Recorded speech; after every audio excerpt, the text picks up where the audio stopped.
And good morning. I am Tamara Scott. Thank you for joining us.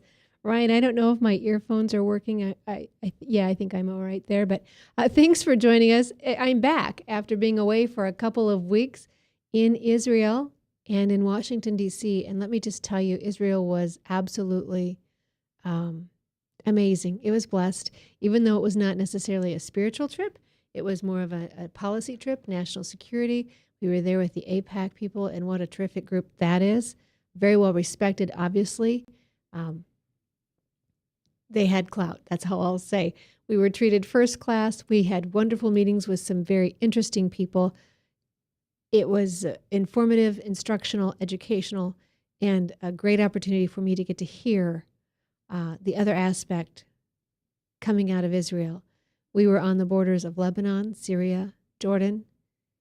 Actually, while kids here in Iowa were being delayed for school for either cold or snow, kids over there had a school day due to rocket activity, if you can imagine that.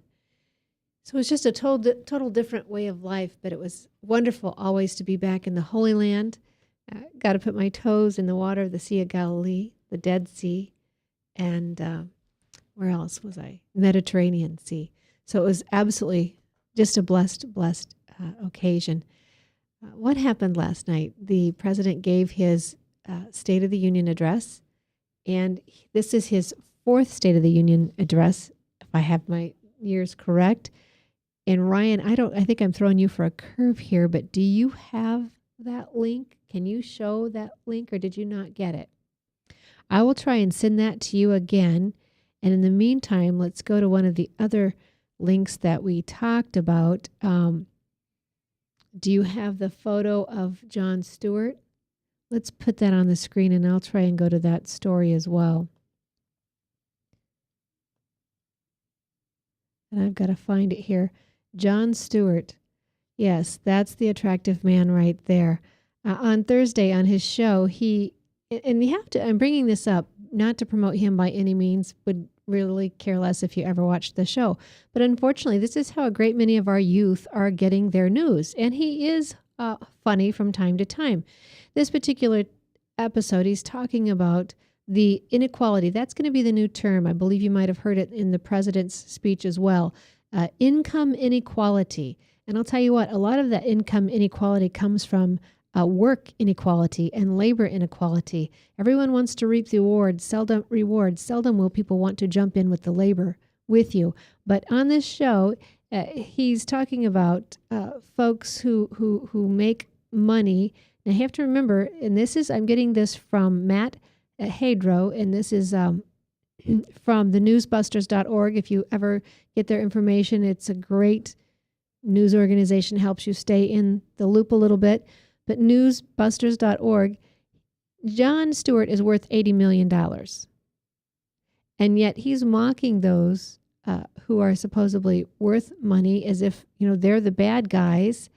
And maybe we missed the highlight as well that he's TV's highest paid host right now, according to Variety magazine. So he's lecturing others about income equality. And 2 weeks ago, he spent 9 minutes lampooning conservatives and Republicans on the issue. There's a video available for that on the newsbusters.org website. So I just want to bring this out to you. This happens a lot. People on the left, and I'm sure there are hypocrites on the right as well, but want to frame things and turn people against each other and make enemies that just simply aren't there. He also gasped at the report that 85 of the world's wealthiest make as much as 3.5 billion of the world's poorest. He explained 85 people have the same amount of wealth as the population of China, India, and all of Africa and Australia. 85 people. That's more people in the arcade fire. There's more people in an arcade fire than that. Here's my point to that. Look at the countries. America is blessed. Our foundation was on Christian principles. We had a covenant with God. There have been more innovations, creations. There have been more inventions, Nobel Peace Prize winners coming out of our country, coming out of Israel, the two countries that are blessed with a covenant with God. And I think that's one of the differences. Those countries that he's talking about, China, India are older than America, if we're talking about countries. So, what could make up the difference? I ask you to scratch your head and figure it out. Being blessed may be part of it. For me, I think it's a great deal of it. The other link we were going to go to was another newsbusters.org link as well. That was the Huckabee event. And I don't know, Ryan, were we able to pull that one up or not? Having some technical difficulties here, but I happened to be in this speech. And the young lady from MSNBC, Alex, let me see, I think her name is Alex Wagner. I have to tell you, I don't watch these people, thankfully. I don't do cable. I know that's surprising, but I don't do cable. I'm not worried. I don't watch them to make my news for me. I'm out getting my information myself. I was at the dinner when Huckabee made this speech, and she's trying everything she can, and they certainly put it out of context that day. And of course, as soon as he said it, people in communications winced because they knew exactly what would happen. What he was basically saying is the left, the Democrats, are demeaning to women by turning political issues into nothing more than birth control. Seriously. To that, I would say, for years, we've been told, stay out of my bedroom. Keep your morals out of my bedroom, to which I always respond, and keep your hands out of my pockets, because immorality cost us money. Now, it's no longer stay out of my bedroom, it's welcome to my womb and pay for my birth control pills. So he's simply pointing that out. The thing that irritates me, with so many important issues at hand in the day, we're dealing with birth control pills? Seriously? Like that's the only women's issue? I'm sorry, as a woman, I care about education. As a woman, I care about health care. As a woman, I care about unemployment. If my family can't find work, if we can't provide for ourselves, that's an issue. Cost of insurance going up like it has. People losing their insurance, losing their doctors as they were promised they would not. This is an issue. Deductibles being as high, we're told, as $25,000 in some cases. That's an issue. And don't kid yourself, that should not be on a sliding scale, but I wonder if it will be. These are issues well beyond the superficial issues that the left wants to draw attention to. So these are just some of the things we need to be aware of, we need to talk about. Joining me today is Joel Oster. Joel is with the Alliance Defending Freedom organization. Alliance Defending Freedom. They used to be known as Alliance Defense Fund. If you don't think your religious liberties are at stake, you haven't been paying attention. I'm going to go through a list here of businesses that have closed or been sued, and this is from September 5th, 2013. Here's just a quick list. Vermont, 2005.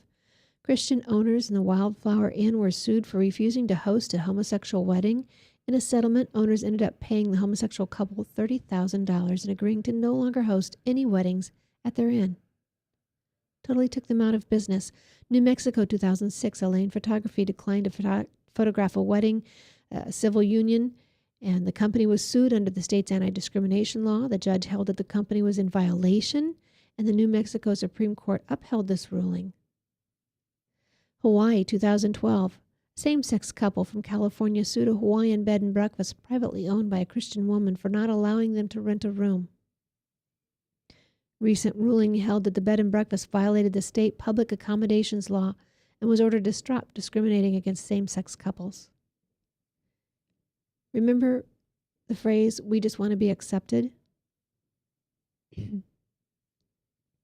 Illinois, 2011, another bed and breakfast in Alton, privately owned by a Christian couple, was sued when they would not host a same-sex civil ceremony. Kentucky, 2012, a t-shirt company, Hands On Originals, was approached by a gay and lesbian services organization about printing some shirts for the group.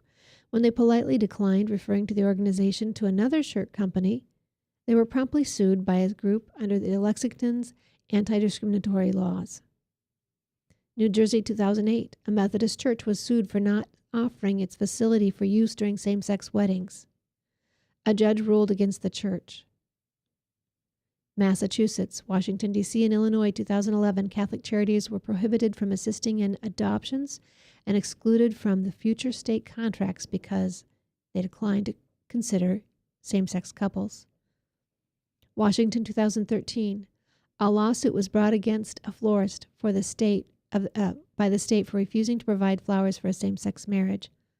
Florist Baronelle Stutzman simply said, "I could not do it because of my relationship with Jesus Christ." That First Amendment freedom is definitely under attack. We're seeing it today. And if you think it's not happening near you, here in Iowa, we have the Gortz House where a couple is facing charges simply because they didn't feel like they could go against their deeply held religious convictions.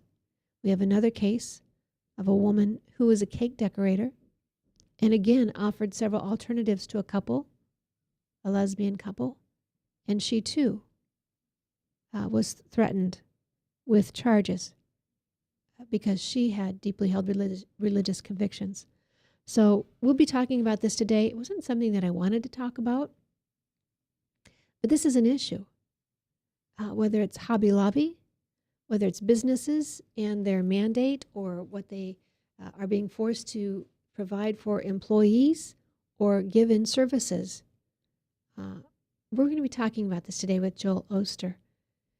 And I think that you'll find the conversation interesting. What's alarming to me is how many of our youth don't realize that we are a Christian nation. I know some people say we're no longer a Christian nation, and I understand we no longer behave like a Christian nation. But we were founded on Christian principles. And let me just go through what David Barton, and I'll just show you the book real quick, Practical Benefits of Christianity. You can't see the one part of it because it's green, but the Practical Benefits of Christianity, where he just goes through what our founding fathers saw. First, they believed the Christian principles produced a civilized society. I think we've seen that when you go to other countries like I have just been, and to Ethiopia, where they have high gates, they have glass across the top of the fence, they have all these locks, and things just aren't kept up real well. We live in a civilized society, and I think most people in America take it for granted what that really looks like and why that might be. Second, our founders believed that our specific form of government would not survive without Christian principles. We see that. We know that they said that the only way our Constitution was made wholly for a righteous and religious people. So we see that. And when you get to those debates that are often held on college campuses, like I've been to and been a part of, when they want to say that we're going to talk about this constitutional issues, but we're not going to be addressing them from a moral standpoint or religious standpoint, you need to put a time out there, because it is impossible to talk about our Constitution without discussing moral and religious issues. It was founded as a moral and religious document. Read your Declaration. Read your preamble to all 50 states. This is old news. I can't believe I'm actually saying this because this news has been around for so long. But so many people don't seem to know this, as I see the signs of those who would be opponents or try to harass in a crowd when we speak publicly. I feel so sorry sometimes for these people. They've obviously missed out on an education, and they don't even know the history of their own country, which I will say is a beauty of Israel. They are doing a great job of making sure their young people, their military members understand the history of that country. Number 3, what makes men good Christians makes them good citizens. The third reason the founders believed Christian principles must never be separated from American public life. And number 4, the elevation of science, literature, knowledge, and national stature, which our founders believed that historically consistently proved had accompanied the open promotion of Christian principles, which is why, as I said earlier, America's had so much prosperity. We've had so many inventions, breakthroughs medically. We've had innovations, Nobel Peace Prize winners. This is why people come here to study from all over the world. And finally, number 5, the founders believed that teaching Christian principles produced a cohesive value system necessary for successful government. So we have millions of individuals from scores of diverse backgrounds, different ethnic and religious groups, and yet we were all able to come together as we were, a melting pot for the unity we've had for these many years. And now we see it. Under siege. And I would tell you this, you can't continually celebrate diversity, talk about what separates you and all of your differences and wonder why you're not in union, not in unity. It will not work. So that's why we need to break away from these labels that we're being pinned with. The labels make us think that the power comes from a group or an association, and it does not. It comes from we the people. It comes from us as the individual. So we'll be talking about all these things today as we get on the phone with Joel. Is Joel actually here? Great. Let's go ahead and jump on. Joel Oster is my guest. He's a senior legal defense with the Alliance Defending Freedom Group. And if you'd like to know more about that group, you can go to alliancedefendingfreedom.org. Joel is joining us from Kansas City with that regional office. He was here yesterday in Iowa at the state capitol. Joel, thank you for joining me. Thank you for having me on. I didn't realize you were on the phone. I thank you for your patience while I just kind of took people through a history lesson there. Oh, that's quite all right. It was interesting. Thank you for joining us. You were here yesterday, and if you'll just tell our listeners, what were you doing in Iowa? Well, we were there speaking to legislators and then speaking to a group of concerned citizens as to the importance of religious freedom and protecting our right to conscience, our right to be able to practice our faith freely in America without government interference. And so for most people, I'm sure that you see this even more than I do, but it's frustrating for me how little Americans know of their history as a country. The Christian foundations that we do have, when they shout out in a crowd, keep your religion to yourself or don't push your morals on me, what is your response? Oh, yeah, even the Supreme Court has recognized that we are a religious people. Our institutions presuppose a religious being. If you go to Washington, D.C., and you travel, you look at all these great historical buildings, they all show our religious heritage.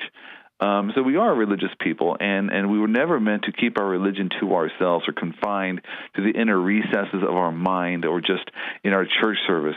Our founding fathers gave us the right or guaranteed us the right to freely practice our faith. And that extends beyond the four walls of our church. It extends to how we live life, how we run our business, how we go to school, how we do our jobs.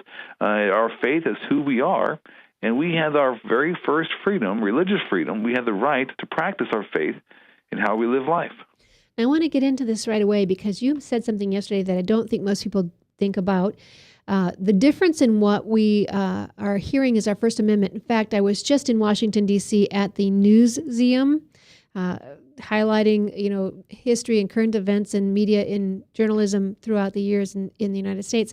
On the front of that building, they had the First Amendment. I think it was supposed to be the First Amendment. To be honest with you, I wish I would have taken a picture because I think the verbiage is quite different from the First Amendment that I've read. You were mentioning that people are changing the nuances or the phraseology of our First Amendment, and there's a great deal of weight in doing so. Absolutely, yeah. The First Amendment actually says that Congress shall make no law respecting the establishment of religion or prohibiting the free exercise thereof. And so that First Amendment specifically guarantees us the right to the free exercise of religion. And how I like to describe it to people is the word exercise means action. It means doing something. It means more than just thinking about something in the inner recesses of your mind. And the example I gave yesterday was, if I went to my physical trainer and said, hey, I thought about exercising this week. I thought about working out. Is that good enough? No. Exercise means you actually are doing things. And so our founding fathers gave us the right to actually live out our faith. It's an action. It's doing. But we see a change now, and we see the president, we see other leaders not referring to it as the free exercise of religion, but the freedom of worship. And it's significantly different. What they are trying to do in a very nuanced way is trying to cabin our First Amendment, our first freedom, to just the four walls of our church. So you have the right to go worship on Sunday or whatever day it is you want to worship. You have the right to go worship at a church, but don't let it leak out into how you run your business. Hobby Lobby, you can't actually operate your business according to your faith, or Conestoga Wagons, you can't actually operate your business according to your faith. You got to keep your faith cabined in the four walls of your church. But we were given much more than the freedom of worship. The First Amendment actually says we have the right to the free exercise of our religious beliefs. All right, we're going to take a break here. The timing's actually perfect. You did that very well. We're going to take a break for our first time out here. We'll be right back. We are powered by webcast1live.com. You're listening to Tamara Scott and Truth for Our Time online. Hey, psst. Let me let you in on a little secret. You ready? Always try to do business with people, not places, especially if you seek honest Christian business people. And when it comes to my car, I really need to trust who's working on it. Now, my family is so blessed. A few years ago, we found a family-owned automobile repair shop that operates as a Christian business also. Open, honest, reliable, trustworthy. It's AMCO on Hickman Road in front of Kmart, and it's a family-owned Christian operating business. This family treats your car as if it was their car. Everything from oil changes to transmission repair and everything in between. So the next time you feel the need to be at peace with your choice of who you can trust with your car, give AMCO on Hickman a chance to serve you. And tell them Max sent you. All across America, there are countless numbers of people struggling with addiction and other life-controlling issues. Probably someone you know and love. There is a way out. There is hope. Transformations Treatment Center in Delray Beach, Florida, has a unique approach to substance abuse treatment. Call now and ask about our Guaranteed Success program or log on to transformationstreatment.com. Transformations. Change your life. Change your relationships. Transform your world. Get away from us, you neat old credit card. We don't have any more money. We're in trouble now. Save us! Help! Somebody save us! Somebody help! Help! Save us!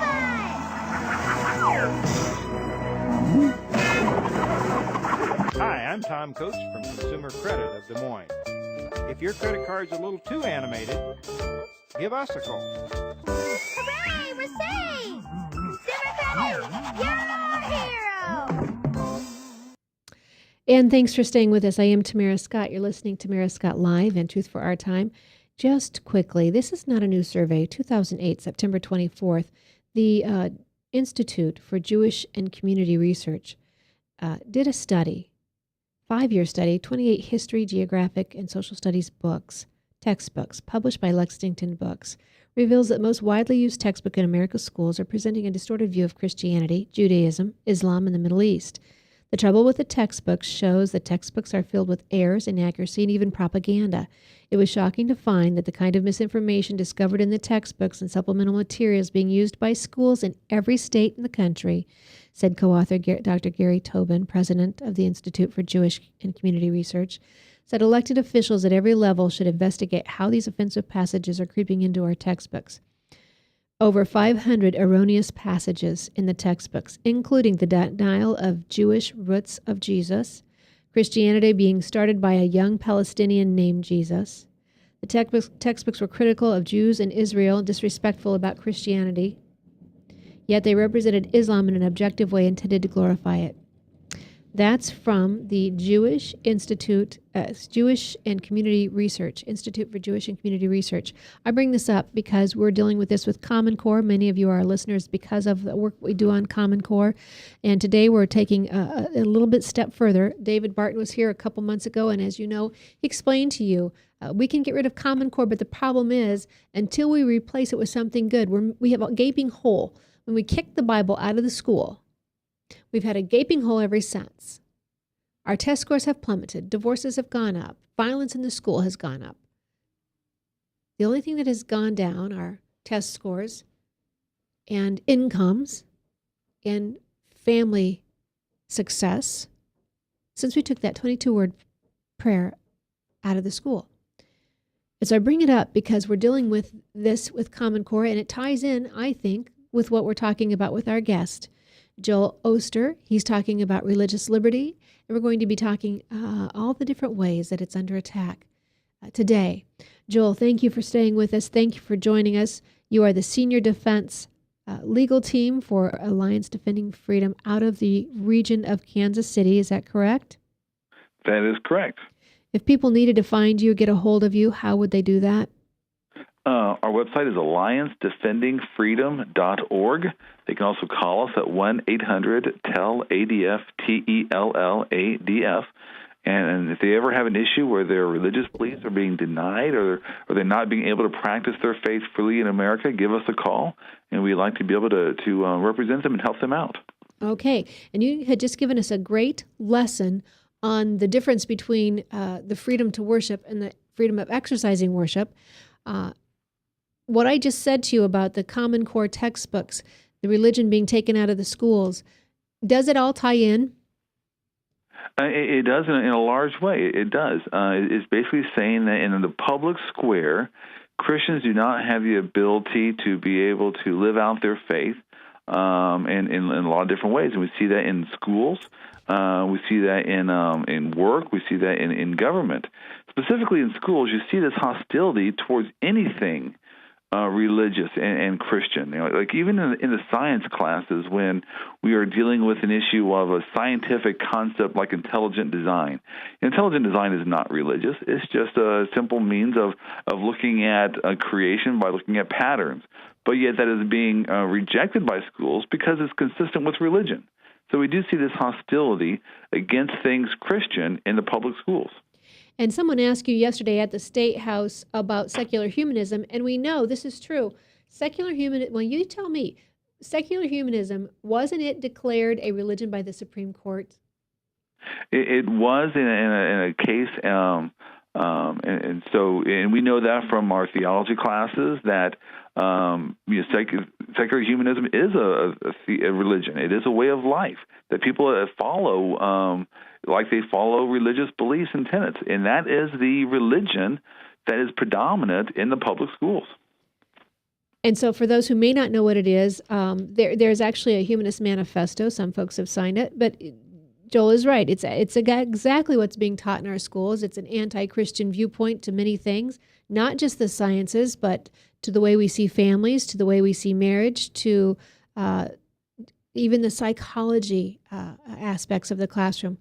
Okay, so Joel, let's talk about some of these cases. I have, because of my work on the U.S. Commission on Civil Rights, the State Advisory Committee, I have kept track of these for quite some time, and I have a long list of situations where people have been persecuted, I will say, discriminated against.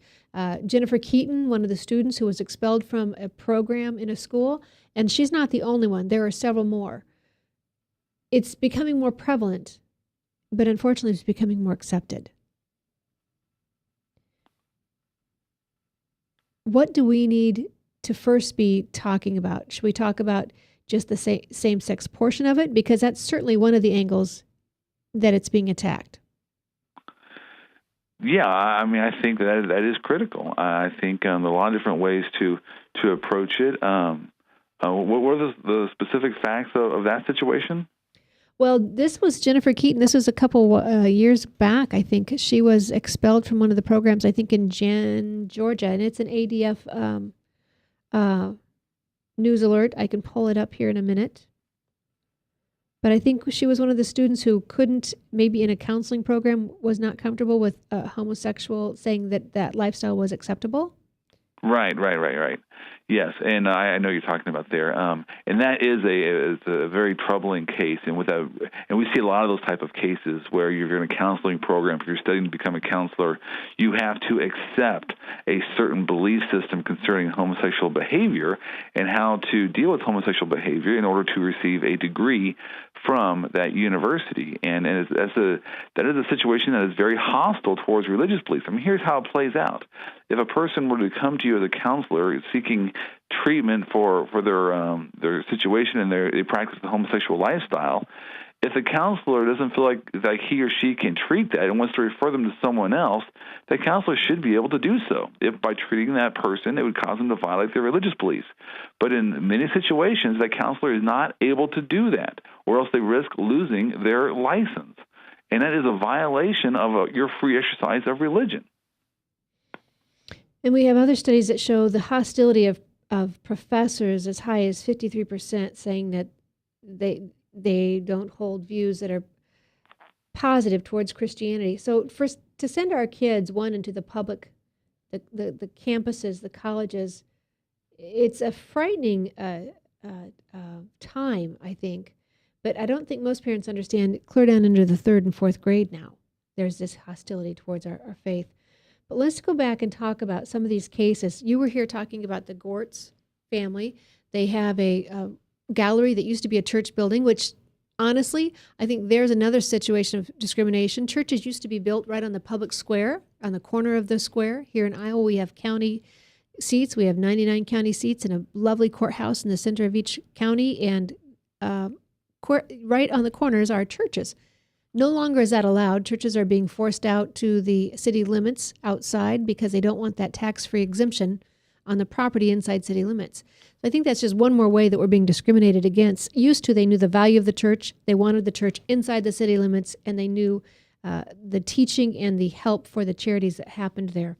But let's talk about the Gortz house.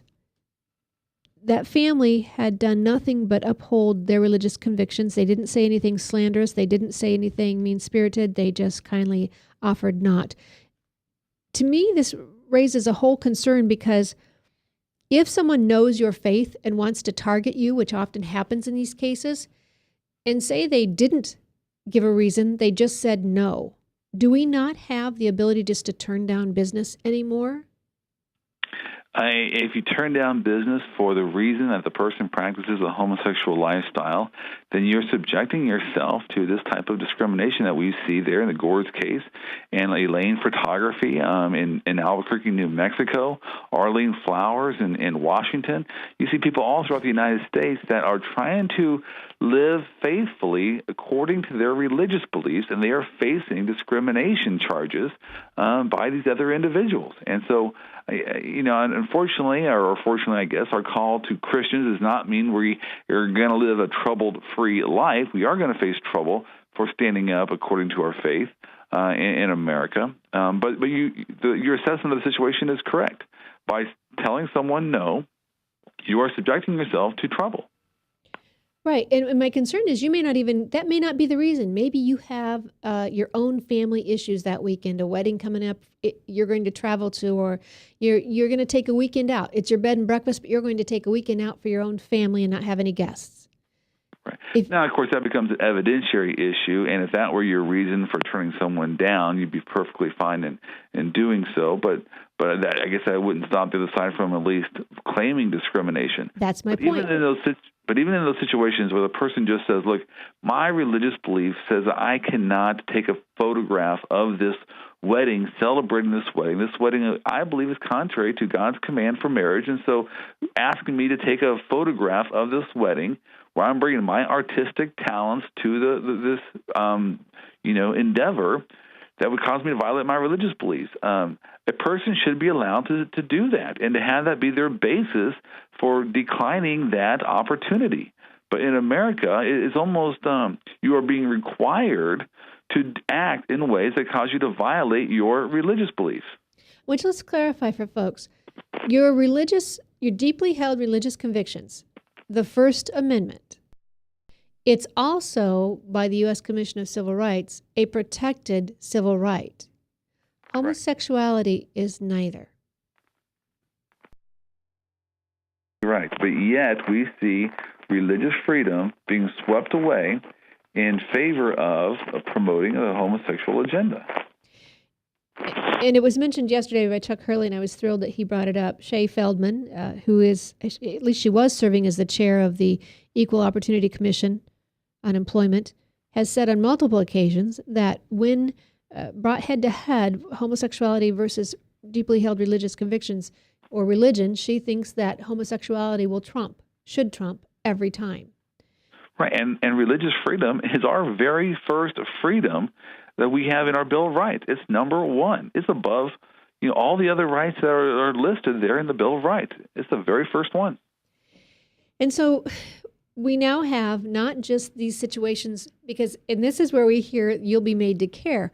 If you were a cake decorator, which we've had a case right here in Huxley, Iowa, a woman was baking cakes out of her kitchen for weddings and kindly turned down a couple on a same-sex marriage. She politely told them of other bakers who would do a great job and have no issue, but for her faith, she was not comfortable. And sure enough, she was threatened. They were on the news that evening. She said when they left her house, she thought everything was fine, And that evening, she was shocked to see them on the news saying that they were considering pressing charges against her right here in Huxley, Iowa.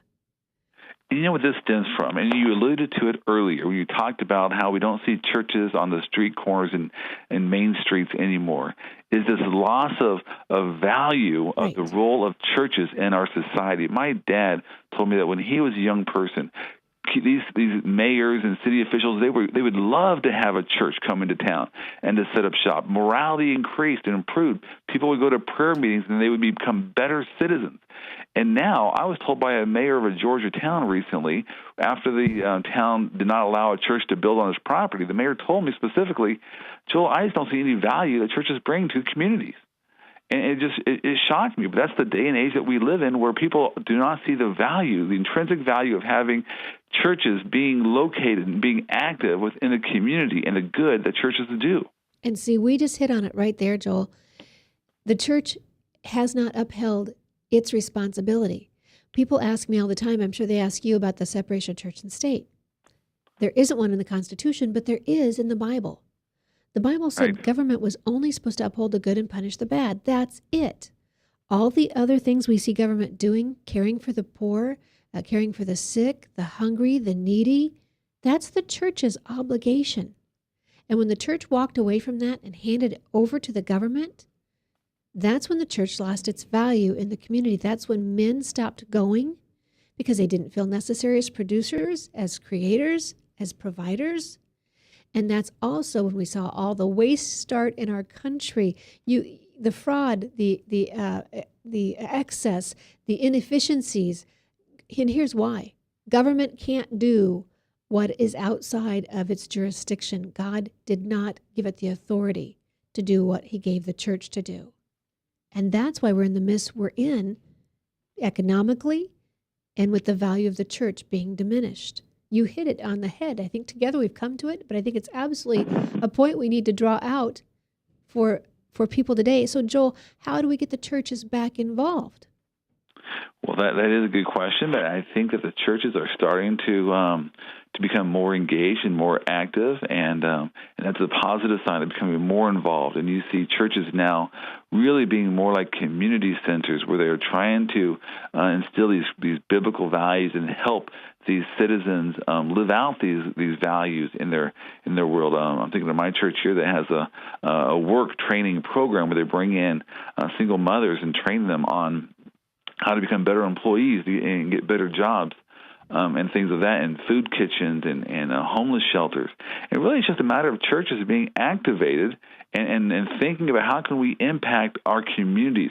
What are the needs in our community, and then how can we as a church body try to meet those needs with the love of Jesus.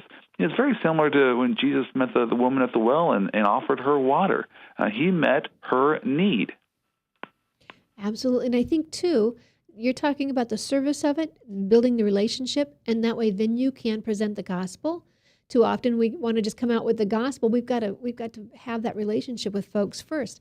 But that's the beauty of it. When we have somebody who may be on, as my folks used to say, Skid Row on their last dollar, if there's a drinking problem, the church can help with that. Government won't help with that. You can't help fix those problems to get people out of those lifestyles, those life cycles that create the issues that are bringing them down, whether it's a drug issue or a financial issue. But if the church takes care of it, the church can often counsel and bring people out of these problems. So one more reason the church needs to engage back in that. So as you're saying, provide the services, but I would add to that, don't forget the truth. Bring the truth right along with it.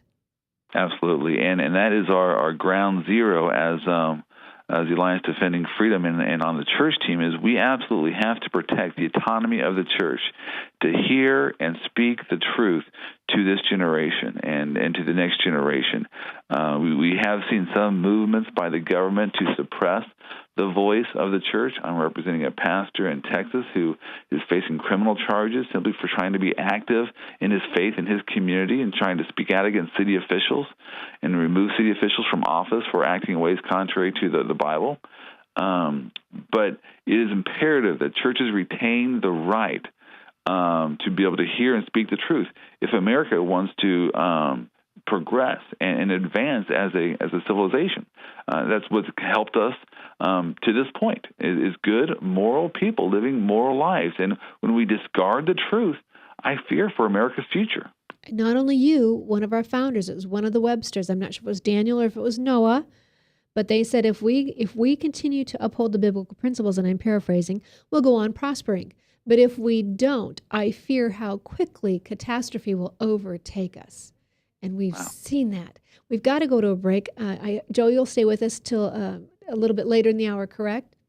I can, yeah. Okay, I want to come back and talk about this. I want to get to Hobby Lobby and some of the other businesses now, because as we've talked about, it was bad enough when they went after those businesses that dealt with weddings, ceremonies.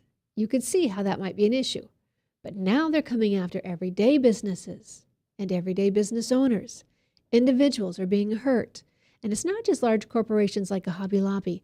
Most of these folks who are facing problems and having to defend themselves in courts, even if they find themselves not guilty, have spent great money, great time, cost to their businesses, reputations, defending themselves. These are mom and pop businesses. This is the backbone of America.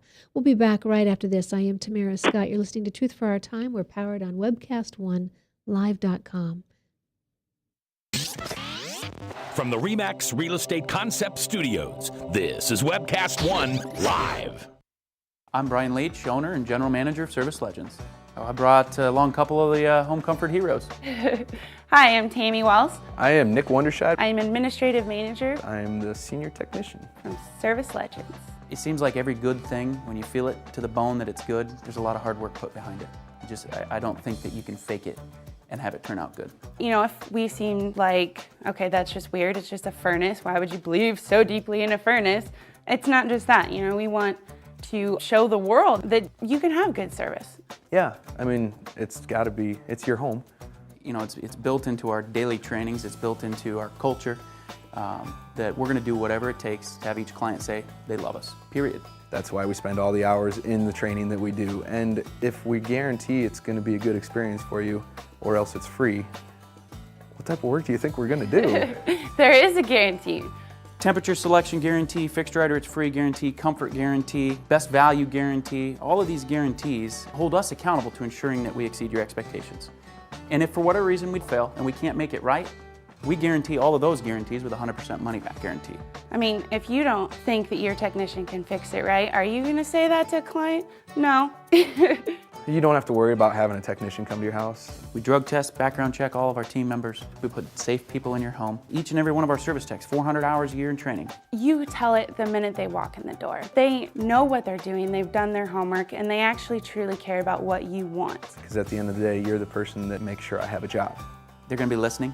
They're gonna wanna know what your challenges are. Then they're gonna come and give you options, and you get to choose. If I'm there to help and I make it easy and painless, I did my job right that day. Well, when it comes to your comfort, safety, and your family, you know, you don't necessarily go buy the most expensive, but you get the most bang for your buck. Oh, it's worth it, because there's a lot of people that will find a way to get it to work right now and then leave and then come back, charge you again, and the cycle just repeats itself. So when I'm out there looking at the furnace, I want to find why it failed today. How can we change the part today with something that you're not going to have to worry about? Is it worth changing the part today? I mean, you can put a lot of money into a furnace. I can fix parts all day. There's good job security in that for me, but is it the right thing for you? I get a lot of the phone calls of after the technicians are there. They're just in awe. They're like, wow, you guys are great. I mean, I don't even know what to say. You guys are great. Everything you did was perfect. It was great. Keep going though, I like this. Just give us a try. I'm gonna take all the risk. I've got the time to make this right. I've got the support to make it right. Just check us out. And if you don't see the value in what we do, I mean, fixed right or it's free or 100% money back. enough said. And I am Tamara Scott. Thank you for staying tuned with us. I'm talking with Joel Oster, O-S-T-E-R. Joel, not to be confused with Joel Osteen, right? That's right. Although every bit is informative. So thank you for being with us today. Joel is with the Alliance for Defending Freedom. We were just talking before we went to the break. We had been talking about some of these smaller mom and pop businesses who folks might say we could understand how they could be sued. They deal directly with the wedding industry. But same-sex marriage is part of a larger concern, a larger problem, and that would be an irritation for me to even say that term, part of a larger problem.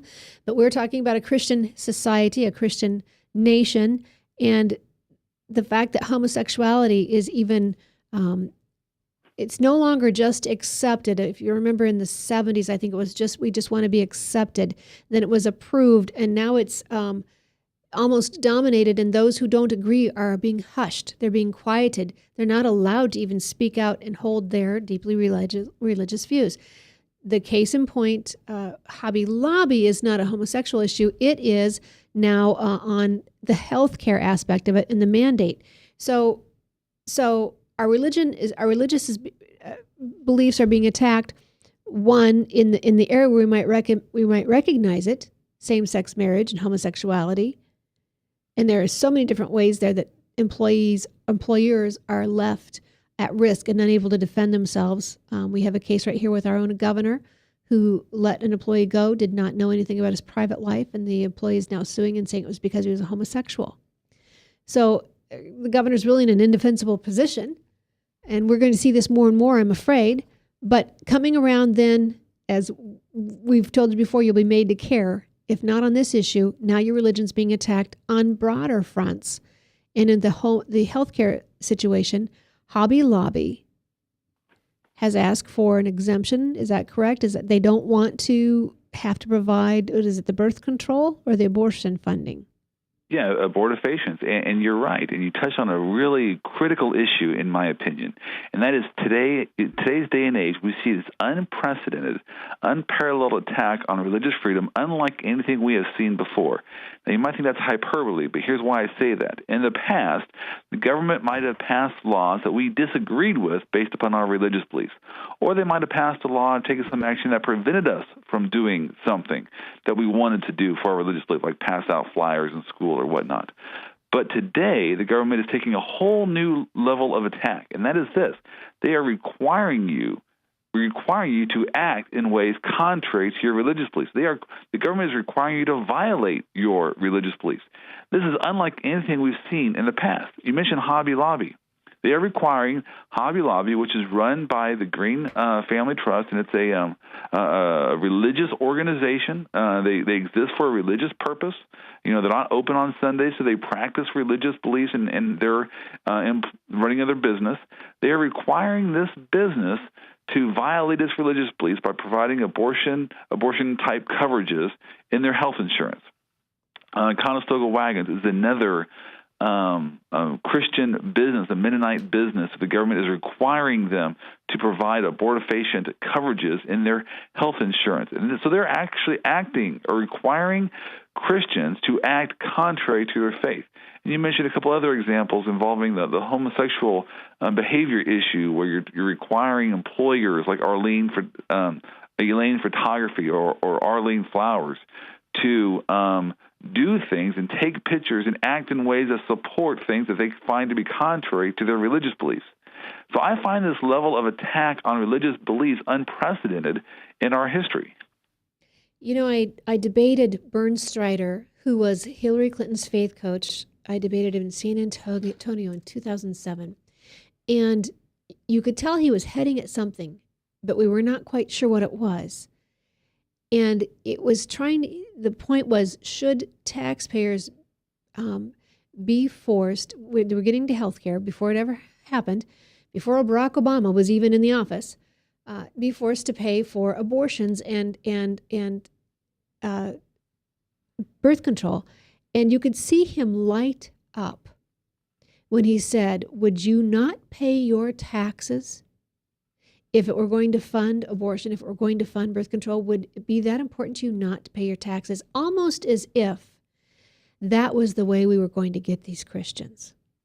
If we could force them into breaking the law because they refused to cover abortion. Wow. When he said it then, it hit me. And I now, I don't know if you ever had this, I kind of kick myself now for not making a bigger deal of it back then, because now I see where it was headed. Right. And it's exactly where we're at right now. let's talk about the Supreme Court, the Little Sisters temporary protection from contraception mandate. People feel like they get a reprieve and so it's okay, but it's not necessarily okay. Where are we at with the Little Sisters? That I am not sure on that case and where the status of that case. Okay. For our listeners, that is it's another group that do not want to have to participate in what they can call mortal sin. I mean, it's a group of nuns, for crying out loud. And so the Supreme Court on the 24th decided Friday afternoon to temporarily block an enforcement of the Affordable Care Act.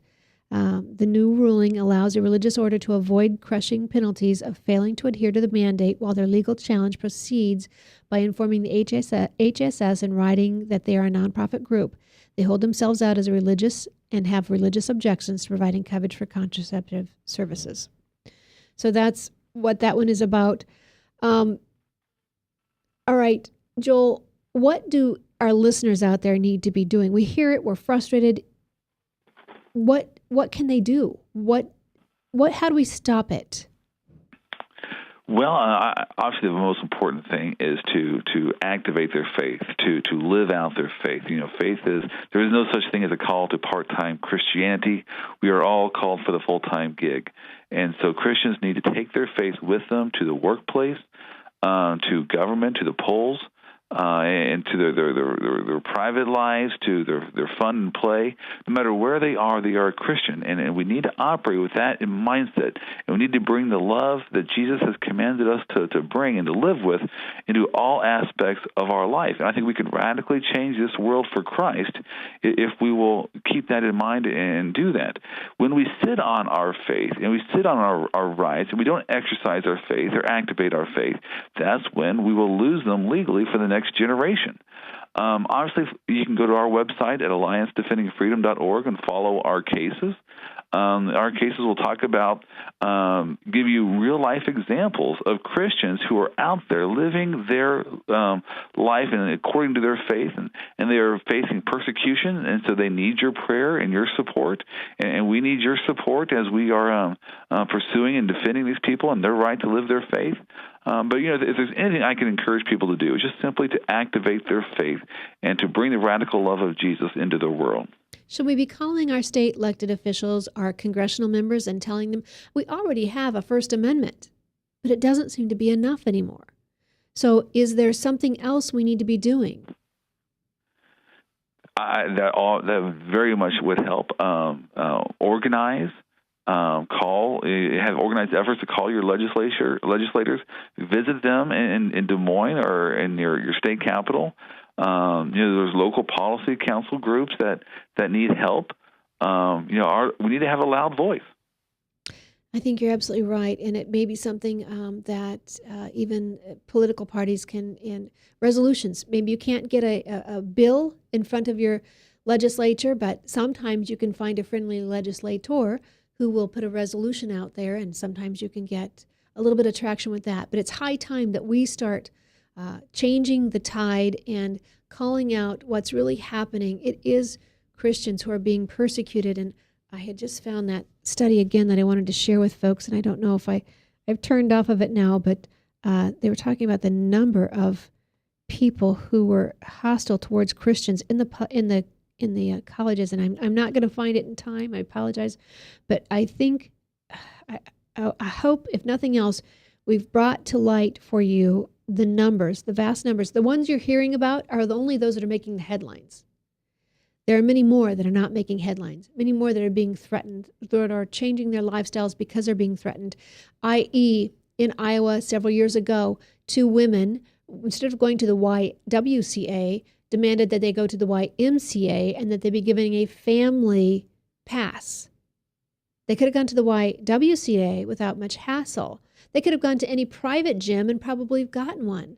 But they went specifically to the Young Men's Christian Organization, Christian Association. Why? Because they're challenging these things on purpose, because they're trying to break down walls and barriers and move the homosexual agenda forward, and they're doing very well at it. And Christians are now backing down, and even non-Christians are just backing it down because they don't want the fight.